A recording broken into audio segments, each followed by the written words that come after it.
Hey everyone, welcome back to the channel. My name is John and this is your Modern Tech Breakdown. Today I'm taking a look at all the announcements from Amazon's reInvent conference last week for Q Developer. Let's jump into it. First up, I'm not writing code these days. I'm curious what tools people are using. Does anyone use Q Developer? Let me know down in the comments. All right, here's a clip of the first new set of features for Q. So today, I'm really excited to announce 3 new autonomous agents as part of Q Developer that can help. Announcing Q autonomous agents for generating unit tests, documentation, and code reviews. Q can now automatically generate end-to-end user tests. You just type in /test and Q uses advanced agents as well as knowledge of your entire project to create full test coverage for you. Their second agent can automatically create accurate documentation for you. The interesting thing is, it's not just new code. The Q agent can actually apply to legacy code as well. So if you come across a code base that maybe wasn't perfectly documented by one of your coworkers, Q can help you understand what that code is doing as well. You can now use code to automatically do code reviews for you. It'll scan for vulnerabilities, flag suspicious coding patterns, even identify potential open source package risks. So Matt Garman here from Amazon sells these new features by saying these are tasks developers would rather not do. I think that's fair and accurate, and I think these features would be valuable if they work well, but that's a pretty big if. Let's look at the details of these and just a few things to note. First, for test case generation, Q works with Java and Python projects in VS Code and JetBrains. If you're using another language or IDE, you won't be able to use Q for unit test generation. Second, for documentation, Q can create and update README files. And again, you'll need to be using VS Code or JetBrains. However, language support is a bit better and includes Java, Python, JavaScript, and TypeScript. And lastly, code reviews. According to the documentation, this feature can find code smells, anti-patterns, naming convention violations, potential bugs, logical errors, code duplication, poor documentation, and security vulnerabilities. This actually sounds pretty useful. There are other tools that can do some of this, but it probably wouldn't hurt to add Q as a review step to your workflow. Now again, if you're thinking this is probably limited to JetBrains and VS Code users, you would be correct. However, the list of languages that are supported is much longer than the unit test or documentation feature. I won't read the list of supported languages, just pause the video here if you want to look for a specific language. But the list is over 14 languages, so pretty decent chance that whatever you use is supported. All right, so Amazon also announced that Q would be now integrated with some developer tooling. Let's have a listen. But again, it's not just capabilities. It also matters where you access Q. You want Q to be available where you need it. And so we've added Q in the console, we have Q available in Slack, and it's available in all the popular IDEs, like Visual Studio, VS Code, IntelliJ, and starting today, I'm excited to announce a new deep integration between Q Developer and GitLab. I don't really have a whole lot to say on that. Seems like a convenient way to access these AI features if you're already using these tools.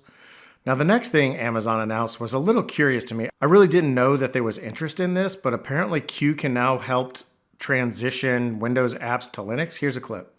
One of the things that will quickly bubble to the top is Windows. Customers would love an easy button to get off of Windows. They're tired of constant security issues, the constant patching, all the scalability challenges that they have to deal with. And they definitely hate the onerous licensing costs. But we do recognize today that this is hard. Actually, modernizing away from Windows is not easy today. So I'm happy to announce Q transformation for Windows.NET applications. Now with Q Developer, modernizing Windows just got a lot easier. Q Developer helps you transform .NET applications that are running on Windows to Linux in a fraction of the time. I had no idea that there were enough developers out there working on stuff like this to justify building this feature into Q. If anyone out there is doing stuff like this, let me know in the comments. I'm just curious to know if this is happening or Amazon just got creative here. So lastly, Amazon announced a new feature aimed at on-premise VMware. Here is another clip. We're pleased to announce today Q transformation for VMware workloads.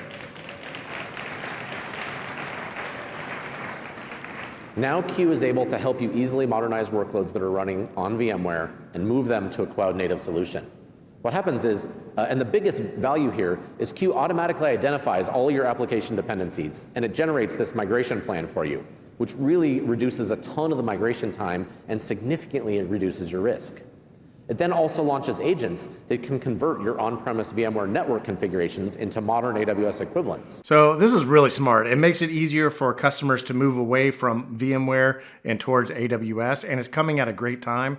Many CIOs are really unhappy with VMware after they were bought by Broadcom. I've heard complaints about price increases, lack of support, changes to licensing terms. So really smart move by Amazon here. I think they'll get some interest in this feature. Amazon also announced a new feature to transition code from mainframe to modern platforms. I'm not going to cover that, but it's out there if you're interested. All right, and the last item I'm going to cover is that Amazon has connected Q to your AWS environment to help maintain it. Here is a clip. And we hear from customers that when they're managing their AWS environment, they spend a lot of time sifting through CloudWatch graphs and logs, trying to understand what's happening in that AWS environment. So today, I'm happy to announce a new capability in Q Developer, where Q can now make it easy to help investigate issues inside of your AWS environment.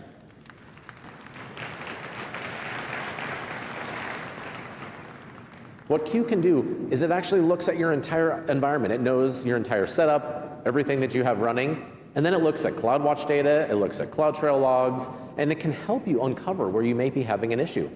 It deeply understands your AWS environment, and it looks for anomalies. You may say, I'm having an issue, and it'll trace everything down to where there's a broken set of permissions that might have gotten changed, and it'll suggest how you can fix those, and maybe suggest even best practices on how you don't break them the next time. So that seems rather self-explanatory, but that's a lofty promise that Amazon seems to be making here. I'm curious if it really lives up to the vision that Matt just spelled out. So I'm going to leave it there for now. I think that these are some very useful features, but I'll reiterate my question from the top. Does anyone actually use Q Developer these days? Is there a dominant AI coding tool right now? If so, what is it? But that's it for today. As always, thanks for watching. Please like, comment, subscribe, and I will catch you next time.